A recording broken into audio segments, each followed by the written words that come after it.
को। जो हमारा भाग 5 संघ है उसके तहत अनुच्छेद आता है 52 से लेकर 151 तक। यदि हम राष्ट्रपति की बात करें तो राष्ट्रपति की चर्चा अनुच्छेद 52 से लेकर 62 तक में की गई है। ठीक है, अब यहाँ पे आप लोगों के लिए एक क्वेश्चन है। क्या क्वेश्चन है कि ये जो राष्ट्रपति का पद है वो कहां से लिया गया है, किस देश के संविधान से लिया गया है। तो बहुत सारे स्टूडेंट जो है धड़ल्ले से इसका आंसर दे देते हैं यूएसए, लेकिन जो भारत के राष्ट्रपति का पद है वो किसी भी देश के संविधान से नहीं लिया गया है। तो फिर ये पद आया कहां से? तो जो ब्रिटेन में राजा या रानी जो भी होते हैं उनके समकक्ष इस पद को माना गया है। लेकिन राष्ट्रपति का जो पद होता है वो वंशानुगत नहीं होता है, बल्कि ये एक डेमोक्रेटिक पद है, इलेक्शन के द्वारा चुने जाते हैं भारत के राष्ट्रपति। ठीक है, तो अनुच्छेद 52 में क्या बोला गया है? तो इसमें कहा गया है कि भारत में एक राष्ट्रपति होंगे। ठीक है, अनुच्छेद 53 में क्या बोला गया है? तो इसमें बोला गया है कि राष्ट्रपति जो है वो संघ की कार्यपालिका शक्ति के कौन होंगे? तो संघ की कार्यपालिका शक्ति के प्रमुख होंगे। ठीक है, राष्ट्रपति जो है वो अपने पावर का यूज या तो स्वयं करेंगे या अपने अधीनस्थ के थ्रू पावर्स का यूज करेंगे। ठीक है, लेकिन यहां पे एक बात समझने वाली है कि हमारे जो भारत के राष्ट्रपति होते हैं वो क्या होते हैं? तो वो नॉमिनल हेड होते हैं। नॉमिनल हेड कहने का मतलब कि नाम मात्र के हेड। रियल हेड कौन होते हैं? तो रियल हेड जो है वो पीएम होते हैं। ठीक है, हमारा जो 42वां संविधान संशोधन हुआ था कब? तो 1976 में। इसमें क्या बोला गया था? तो इसमें बोला गया था कि यदि मंत्रिपरिषद के तरफ से कोई प्रस्ताव आता है तो राष्ट्रपति को उस पर क्या देना जरूरी है? तो मंजूरी देना जरूरी है। ठीक है, लेकिन जो हमारा 44वां संविधान संशोधन हुआ कब? तो 44वां संविधान संशोधन हुआ 1978। इसमें क्या बोला गया कि यदि मंत्रिपरिषद के तरफ से कोई प्रस्ताव आता है तो उसको सिर्फ एक बार राष्ट्रपति क्या कर सकते हैं? तो पुनर्विचार के लिए भेज सकते हैं। ठीक है, लेकिन अगर सेम प्रस्ताव दोबारा जो है आता है तो राष्ट्रपति को क्या करना पड़ेगा? उस पर मंजूरी देना ही पड़ेगा। ठीक है, तो इस तरह आप समझ सकते हैं कि राष्ट्रपति जो है वो क्या है? एक नाम मात्र के जो है हेड है। अनुच्छेद 53 क्लॉज 2 में क्या बोला गया है? तो इसमें बोला गया है कि राष्ट्रपति जो है वो तीनों सेनाओं के प्रमुख होंगे, यानी जल सेना, थल सेना, वायु सेना, तीनों के प्रमुख कौन होंगे? तो तीनों के प्रमुख जो है वो भारत के राष्ट्रपति होंगे। चलते हैं अनुच्छेद 54 में। तो इसमें क्या है? तो इसमें राष्ट्रपति के निर्वाचन मंडल की चर्चा है। तो राष्ट्रपति के चुनाव में कौन कौन भाग लेते हैं? तो लेजिस्लेटिव असेंबली के मेंबर्स इलेक्टेड, लोकसभा और राज्यसभा के मेंबर्स इलेक्टेड। अब यहां पे एक बात समझने योग्य है कि राज्यसभा में जो है वो 12 मेंबर्स क्या होते हैं? तो 12 मेंबर्स प्रेसिडेंट के द्वारा नॉमिनेटेड होते हैं। ठीक है, और ये जो 12 मेंबर्स प्रेसिडेंट के द्वारा नॉमिनेटेड होते हैं ये प्रेसिडेंट के इलेक्शन में पार्टिसिपेट नहीं करते हैं। ठीक है, सिर्फ जो इलेक्टेड मेंबर होते हैं लोकसभा और राज्यसभा के वही राष्ट्रपति के चुनाव में क्या करते हैं? वही राष्ट्रपति के चुनाव में हिस्सा लेते हैं। साथ ही साथ जो हमारा यूनियन टेरिटोरी है दिल्ली और पौंडीचेरी, यहां के भी इलेक्टेड जो एमएलए होंगे वो क्या करेंगे?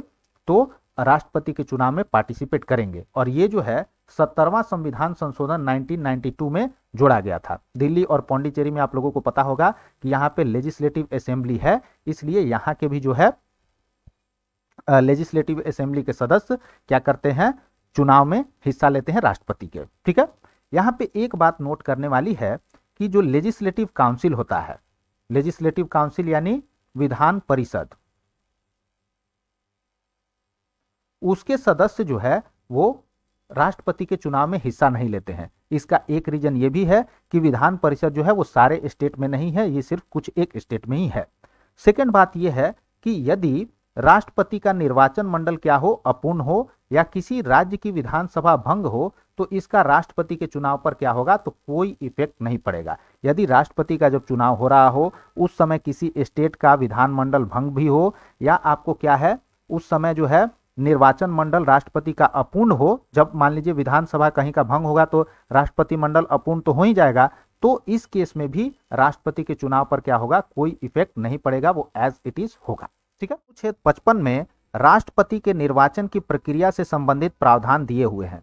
तो यहाँ पे सबसे पहला क्वेश्चन आप लोगों के लिए ये बनता है कि राष्ट्रपति के निर्वाचन की प्रक्रिया किस देश से लिया गया है? तो जब हम लोग सोर्स ऑफ इंडियन कॉन्स्टिट्यूशन पढ़ रहे थे उस समय हम लोगों ने समझा था कि निर्वाचन की प्रक्रिया राष्ट्रपति की कहां से ली गई है, तो आयरलैंड से ली गई है। भारत में जो राष्ट्रपति का चुनाव होता है वो अप्रत्यक्ष चुनाव होता है। अब आप लोग कहिएगा कि सर ये अप्रत्यक्ष चुनाव का मतलब क्या हुआ? तो जनता क्या करती है, जनता जो है वो एमपी यानी मेंबर ऑफ पार्लियामेंट और एमएलए यानी मेंबर ऑफ लेजिस्लेटिव असेंबली को चुनती है, ठीक है। और ये एमपी और एमएलए क्या करते हैं, तो एमपी और एमएलए जो है वो चुनते हैं राष्ट्रपति को, ठीक है।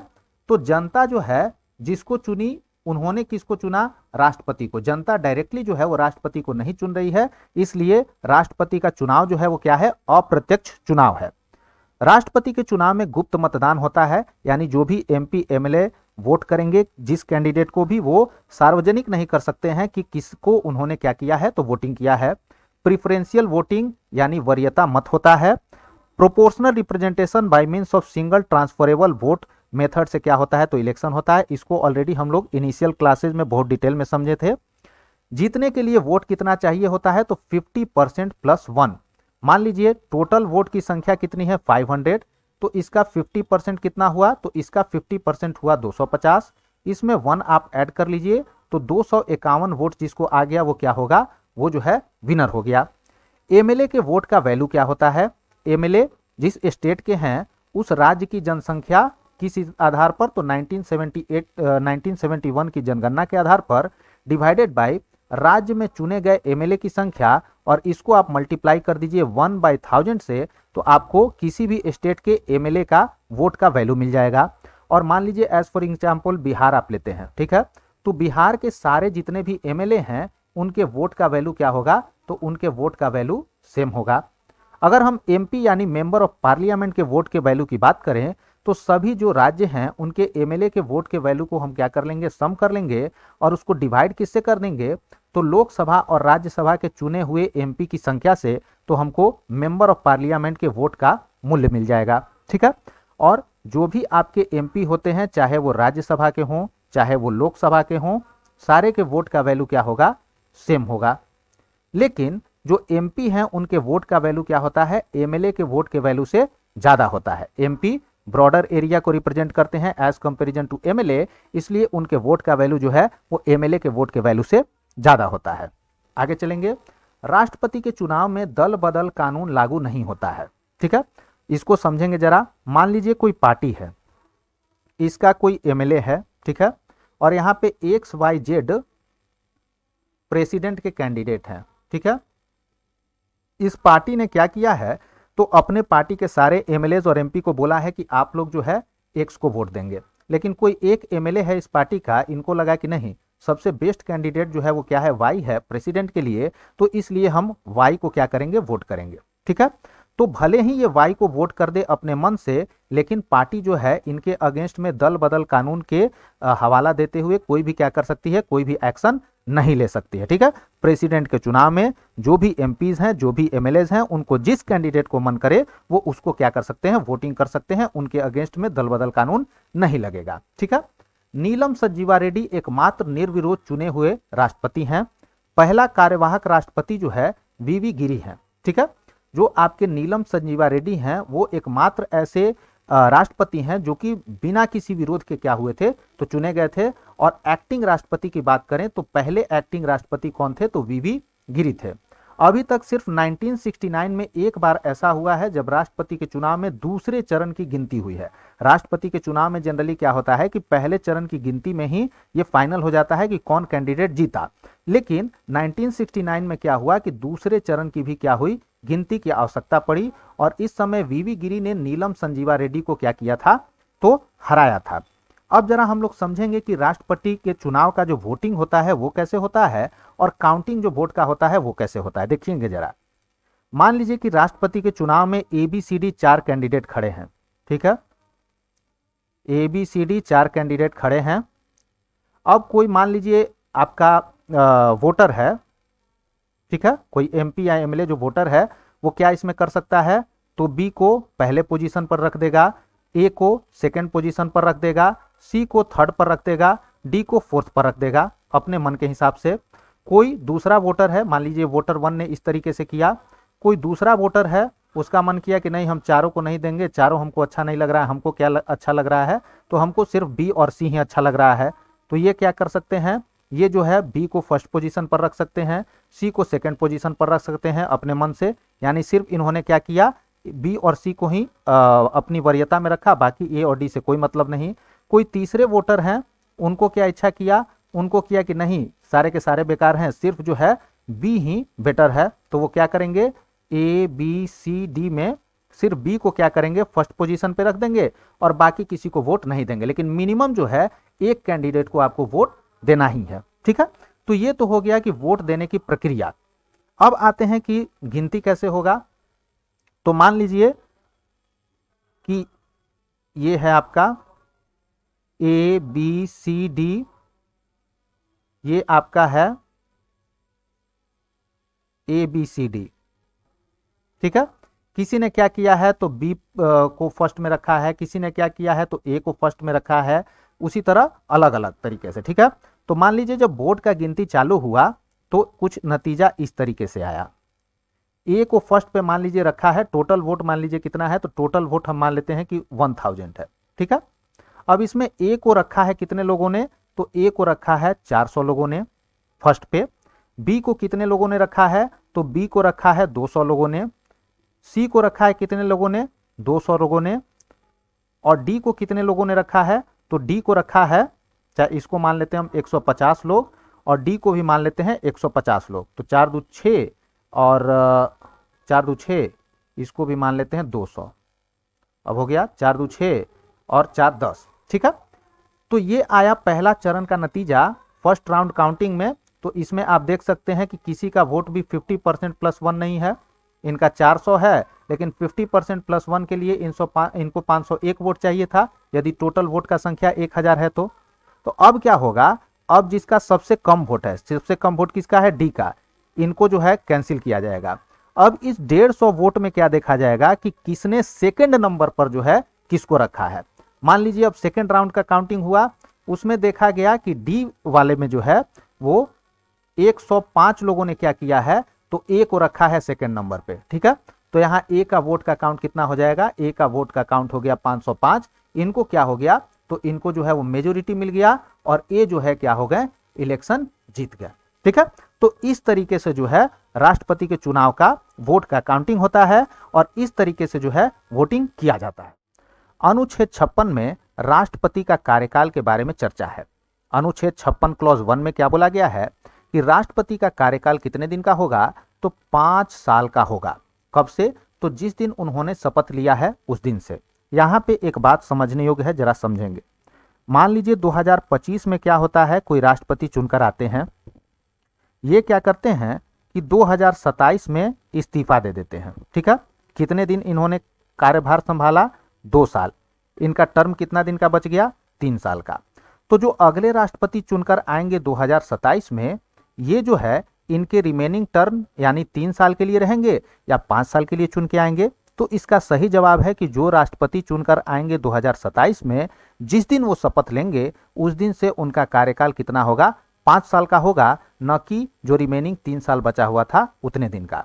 तो अगले राष्ट्रपति जो है 2032 तक के लिए रहेंगे। ठीक है, अब आते हैं अनुच्छेद 56 क्लॉज 1 क्लॉज ए में राष्ट्रपति अपना इस्तीफा किसको देंगे, तो उपराष्ट्रपति यानी वाइस प्रेसिडेंट को देंगे, यदि वो कार्यकाल पूरा होने से पहले अपना इस्तीफा देते हैं तो। आर्टिकल 56 क्लॉज 1 क्लॉज बी में क्या बोला गया कि राष्ट्रपति को कार्यकाल के दौरान अनुच्छेद 61 में क्या है, तो इसमें राष्ट्रपति के महाअभियोग की चर्चा है। ठीक है, तो अनुच्छेद 61 के तहत हटाया जा सकता है राष्ट्रपति को उनके कार्यकाल के दौरान महाअभियोग के तहत। अनुच्छेद 56 क्लॉज 1 क्लॉज सी में क्या है कि राष्ट्रपति तब तक अपने पद पर बने रहेंगे जब तक उनके उत्तराधिकारी यानी नए राष्ट्रपति जो है वो चुनकर नहीं आ जाते हैं। अनुच्छेद 56 क्लॉज 2 में क्या बोला गया है कि उपराष्ट्रपति जो है राष्ट्रपति के इस्तीफे की सूचना सबसे पहले लोकसभा स्पीकर को देंगे। इसको जरा समझेंगे। हमारे संसद के जो अंग हैं वो कौन कौन से हैं, संसद के अंग, तो संसद के 3 अंग होते हैं, पहला लोकसभा, फिर राज्यसभा और तीसरा राष्ट्रपति। राष्ट्रपति ने क्या किया, इस्तीफा दिया। तो हम लोगों ने जस्ट पढ़ा कि राष्ट्रपति अपना इस्तीफा किसको देंगे, उपराष्ट्रपति को देंगे, और उपराष्ट्रपति जो है राज्यसभा के क्या होते हैं, चेयरमैन होते हैं। तो एक अंग ने क्या किया, इस्तीफा दिया, और किसको दिया, तो दूसरे अंग के हेड को दिया। लेकिन ये जो तीसरा अंग है ये तो अभी बचा हुआ है, इसके हेड कौन होते हैं, तो इसके हेड होते हैं लोकसभा स्पीकर। तो जाहिर सी बात है कि तीसरे अंग को भी इन्फॉर्म करना जरूरी है। तो उपराष्ट्रपति क्या करेंगे, लोकसभा स्पीकर को यह सूचना देंगे कि राष्ट्रपति ने क्या किया है, इस्तीफा दे दिया है। आगे चलेंगे।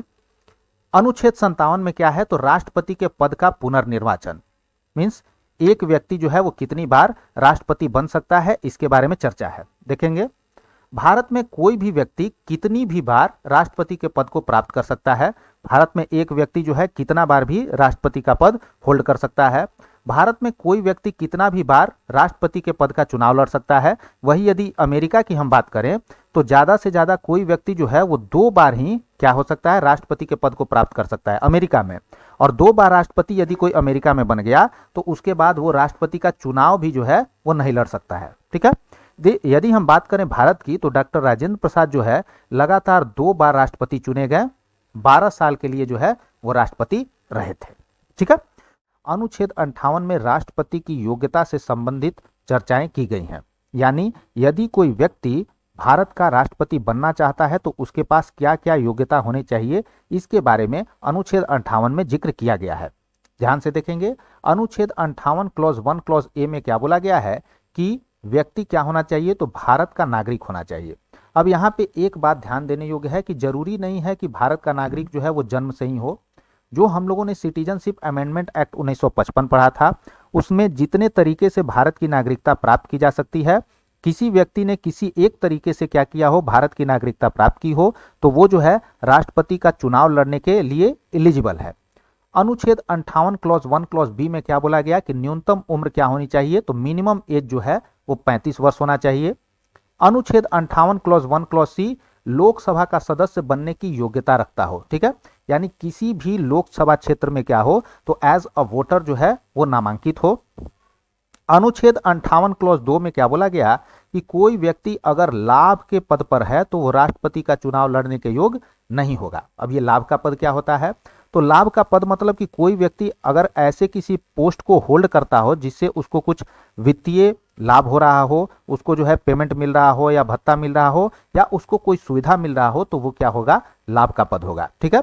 लेकिन यहाँ एक बात ध्यान देने योग्य है, क्या, तो अगर कोई व्यक्ति जो है वो राष्ट्रपति है या उपराष्ट्रपति है या संघ या राज्य सरकार में मंत्री है, तो उसको जो है इस अनुच्छेद के तहत लाभ का पद नहीं माना जाएगा।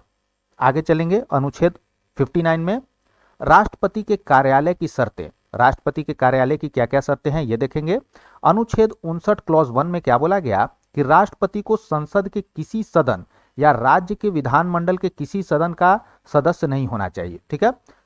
राष्ट्रपति जो है वो आपको राज्यसभा, लोकसभा या विधानसभा या विधान परिषद, इन सब में से किसी का सदस्य नहीं होना चाहिए। अगर सदस्य है भी तो जिस दिन वो राष्ट्रपति के पद का क्या करेंगे, शपथ लेंगे, उस दिन से क्या होगा, उस सदन में उनकी सीट खाली मानी जाएगी। मान लीजिए कोई राज्यसभा का सदस्य है, वो क्या बन गए, वो बन गए प्रेसिडेंट, तो जिस दिन वो प्रेसिडेंट के पद का शपथ लेंगे उस दिन से उनका राज्यसभा का सीट क्या हो जाएगा, खाली माना जाएगा। अनुच्छेद 59 क्लॉज 2 में क्या बोला गया, राष्ट्रपति को किसी लाभ के पद पर नहीं होना चाहिए, ऑलरेडी हम लोग समझ लिए। अनुच्छेद 59 क्लॉज 3 में क्या बोला गया कि राष्ट्रपति को आवास के लिए बिना किसी किराया का क्या मिलेगा, राष्ट्रपति भवन मिलेगा। आगे आएंगे, राष्ट्रपति का वेतन और सुविधा कौन डिसाइड करेगा, तो ये जो है संसद डिसाइड करेगा। अनुच्छेद 59 क्लॉज 4 में क्या बोला गया कि राष्ट्रपति का वेतन और सुविधा जो है उनके कार्यकाल के दौरान कम नहीं किया जा सकता है। ठीक है।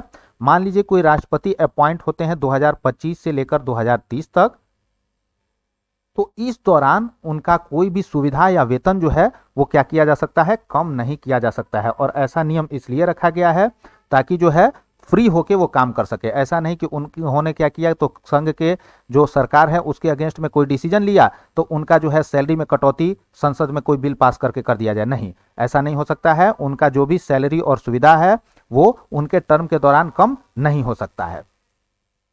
अनुच्छेद 60 में आएंगे, क्या है, तो इसमें राष्ट्रपति के शपथ के बारे में चर्चा है। तो राष्ट्रपति को शपथ कौन दिलाते हैं, तो राष्ट्रपति को शपथ मुख्य न्यायाधीश दिलाते हैं। ठीक है, सुप्रीम कोर्ट के चीफ जस्टिस जो है वो क्या करते हैं, राष्ट्रपति को शपथ दिलाते हैं।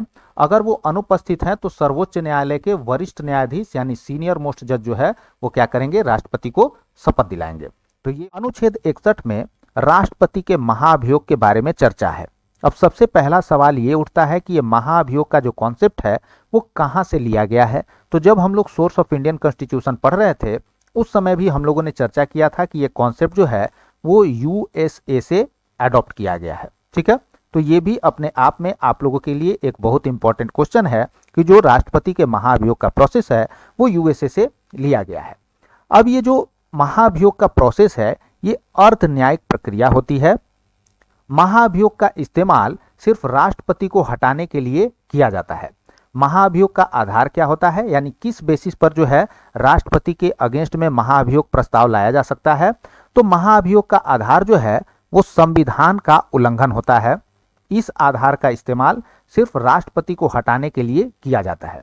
ठीक है, संविधान के उल्लंघन की परिभाषा जो है वो हमारे संविधान में नहीं दिया हुआ है। ठीक है, अब ये जो महाभियोग का प्रस्ताव है वो संसद के किसी भी सदन यानी लोकसभा में या राज्यसभा में लाया जा सकता है। राष्ट्रपति के महाभियोग प्रस्ताव को लोकसभा के जो अध्यक्ष हैं यदि लोकसभा में लाया गया तो, या राज्यसभा के जो सभापति हैं यदि राज्यसभा में लाया गया तो उनके लिए यह प्रस्ताव स्वीकार करना अनिवार्य नहीं है। ठीक है, यानी मान लीजिए यदि क्या होता है, राष्ट्रपति के महाभियोग का प्रस्ताव लोकसभा के स्पीकर के पास आता है तो उनके लिए यह मैंडेटरी नहीं है कि वो उसको स्वीकार करें। इसी तरह यदि राज्यसभा के सभापति के पास राष्ट्रपति का महाभियोग का प्रस्ताव आता है तो उनके लिए ये इंपॉर्टेंट नहीं है, मैंडेटरी नहीं है कि वो उसको क्या करें, स्वीकार करें। अब न्यूनतम समर्थन कितना चाहिए होता है, तो न्यूनतम समर्थन चाहिए होता है महाभियोग प्रस्ताव के लिए 1/4 इंटू सदन की कुल क्षमता। ठीक है, तो सदन की कुल क्षमता जो लोकसभा की होती है कितनी होती है, 543।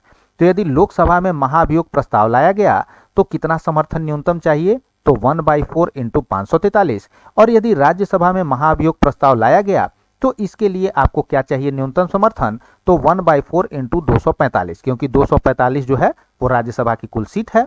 आगे आएंगे हम लोग। राष्ट्रपति के खिलाफ महाभियोग की प्रक्रिया शुरू करने से 15 दिन पहले जो है वो क्या करना होता है, तो सूचित करना होता है। ठीक, अगर महाभियोग का प्रस्ताव जो है वो दोनों सदनों में यानी लोकसभा में भी और राज्यसभा में भी क्या हो जाए, तो अलग अलग यानी लोकसभा में और राज्यसभा में अलग अलग सदन के कुल क्षमता के 2/3 बहुमत से पास कर दिया जाता है तो राष्ट्रपति तुरंत अपने पद से हट जाते हैं। ठीक है, मान लीजिए कि हमारा जो लोकसभा है उसका कुल बहुमत कितना है, तो कुल बहुमत मान लीजिए 543 है। इसका क्या होता है, 2/3 से लोकसभा में पारित हो जाए क्या, तो जो राष्ट्रपति का क्या है महाभियोग प्रस्ताव है। और जो हमारा राज्यसभा का कुल बहुमत है 245, इसका 2/3 से राज्यसभा में पास हो जाए तो क्या हो जाएगा, राष्ट्रपति अपने पद से हट जाएंगे। राष्ट्रपति के खिलाफ लगाए गए चार्ज की जांच दूसरा सदन द्वारा किया जाता है। यदि मान लीजिए कि लोकसभा में राष्ट्रपति के खिलाफ जो है महाभियोग प्रस्ताव लाया गया तो राज्यसभा इसकी जांच करेगा, और यदि राज्यसभा में महाभियोग प्रस्ताव लाया गया तो लोकसभा इसकी जांच करेगा। राष्ट्रपति इस दौरान अपने पक्ष को खुद या अपने प्रतिनिधि के माध्यम से रख सकते हैं। राष्ट्रपति के महाभियोग में संसद के सभी सदस्य हिस्सा लेते हैं, चुने हुए प्लस मनोनीत। आपको मैंने बताया था कि जो राष्ट्रपति का चुनाव होता है उसमें मनोनीत सदस्य हिस्सा नहीं लेते हैं। जो 12 मेंबर जो है राज्यसभा में प्रेसिडेंट के द्वारा मनोनीत किए जाते हैं वो राष्ट्रपति के चुनाव में हिस्सा नहीं लेते हैं, लेकिन महाभियोग के प्रोसेस में जो है वो चुने हुए इलेक्टेड मेंबर्स और साथ ही साथ नॉमिनेटेड मेंबर्स दोनों ही क्या करेंगे, हिस्सा लेंगे। लेकिन राज्य विधानमंडल के सदस्य जो है वो महाभियोग में हिस्सा नहीं लेते हैं, जबकि आपको जो लेजिस्लेटिव असेंबली है उसके मेंबर क्या करते हैं, राष्ट्रपति के चुनाव में हिस्सा लेते हैं, लेकिन राज्य विधानमंडल के कोई भी सदस्य जो है वो महाभियोग में हिस्सा नहीं लेते हैं। आगे चलेंगे हम लोग। अनुच्छेद 62 में क्या है कि राष्ट्रपति का पद खाली होने पर उसे पूरा करने का समय। अनुच्छेद 62 क्लॉज 1 में क्या बोला गया कि नए राष्ट्रपति का चुनाव पुराने राष्ट्रपति के कार्यकाल को पूरा होने से पहले हो जाना चाहिए। ठीक है, यदि नॉर्मल कंडीशन मान लीजिए कि राष्ट्रपति क्या किए, इस्तीफा वगैरह नहीं दिए, अपना 5 साल का कार्यकाल पूरा किए, तो ऐसे कंडीशन में नए राष्ट्रपति का चुनाव जो है वो जो पुराने वाले राष्ट्रपति हैं उनका कार्यकाल पूरा होने से पहले हो जाना चाहिए। अनुच्छेद 62 क्लॉज 2 में क्या बोला गया कि अगर किसी कारण से राष्ट्रपति का पद खाली होता है, मान लीजिए उन्होंने क्या कर दिया, इस्तीफा दे दिया, या उनकी मृत्यु वगैरह हो गई, या कोई और कारण से राष्ट्रपति का पद बीच में खाली हो जाता है, तो अगले राष्ट्रपति का चुनाव 6 महीना के अंदर हो जाना चाहिए। जब से राष्ट्रपति का पद खाली हुआ उसके 6 महीना के अंदर जो है नेक्स्ट राष्ट्रपति का चुनाव हो जाना चाहिए, यदि कार्यकाल पूरा होने से पहले राष्ट्रपति का पद खाली हो गया है तो। और अगर इस कारण से नए राष्ट्रपति चुने जाते हैं तो वो अगले 5 वर्ष के कार्यकाल के लिए चुने जाएंगे। मान लीजिए क्या होता है कि 2025 में कोई राष्ट्रपति चुने गए, किसी कारण से 2027 में जो है मान लीजिए इन्होंने इस्तीफा ही दे दिया, 2027 में इन्होंने इस्तीफा दे दिया, तो इन्होंने कितना साल का कार्यकाल पूरा किया था, 2 साल का, कितना बचा हुआ था, 3 साल का। तो अब जो नए राष्ट्रपति 2027 में चुने जाएंगे ये 5 वर्ष के लिए चुने जाएंगे, यानी कब तक के लिए, 2032 के लिए। ऐसा नहीं कि जो लास्ट वाले का रिमेनिंग कार्यकाल था 3 साल उतने के लिए चुने जाएंगे। ठीक है, अगर किसी कारण से राष्ट्रपति का पद खाली होता है तो उपराष्ट्रपति जो है वो राष्ट्रपति के पद को ग्रहण करेंगे, और जब उपराष्ट्रपति राष्ट्रपति के पद को ग्रहण करते हैं तो उनको सारे फैसिलिटीज वगैरह जो राष्ट्रपति को मिलते हैं वही मिलेंगे। उपराष्ट्रपति अधिकतम जो है 6 महीना तक राष्ट्रपति के पद को ग्रहण कर सकते हैं। ठीक है, तो ये हो गया हमारा अनुच्छेद 62। कल के क्लास में हम लोग आगे की बातों करेंगे। यदि वीडियो पसंद आए तो लाइक शेयर सब्सक्राइब जरूर करें। Thanks for watching students, bye, have a nice day.